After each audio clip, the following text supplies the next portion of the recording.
హల్లెలూయా. ప్రభు అయిన యేసుక్రీస్తు నామంలో మీ అందరికీ శుభములు కలుగును గాక అని ప్రార్థన చేస్తూ ఉన్నాను.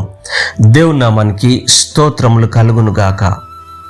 దేవుని దృష్టి అనగా 1 పేతురు 3వ అధ్యాయం 12వ వచనంలో ప్రభువు కన్నులు నీతిమంతుల మీదను, దేవుని యొక్క చూపులు నీతిమంతుల మీదను, దేవుని చెవులు వారు చేసే ప్రార్థనల వైపు ఉన్నవి, కానీ ప్రభువు ముఖము కీడు చేయు వారికి అంటే చెడు చేయు వారికి విరోధముగా ఉన్నది అని బోధిస్తూ ఉన్నాడు.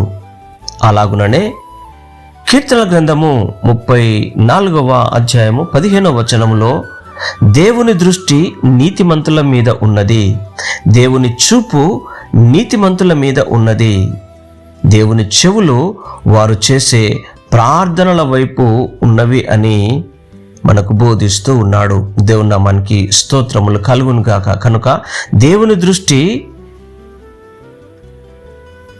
నీతిమంతుల మీద ఉండు లాగున దేవుడు మనల్ని నీతిమంతులుగా ఉండాలని బోధిస్తూ ఉన్నాడు. మరి నీతిమంతులు ఎవరు అంటే మనుషులెవరూ కూడా నీతిమంతులు కాదు, కానీ ప్రభు అయిన యేసుక్రీస్తు ఒక్కడు మాత్రమే నీతిమంతుడు. ఆ నీతిమంతుడు ఆయన యేసుక్రీస్తు ప్రభు యొక్క పరిశుద్ధమైన రక్తాన్ని మనము ఆశ్రయించినట్టయితే, యేసుక్రీస్తు ప్రభువు పరిశుద్ధమైన తన యొక్క రక్తంలో మనల్ని, మన పాపంలో, మన శాపంలను, మన పాప జీవితమును ఆయన పరిశుద్ధమైన రక్తంలో మనము కడుక్కున్నప్పుడు పరిశుద్ధాత్మ దేవుడు మనల్ని నీతిమంతులుగా చేస్తాడు.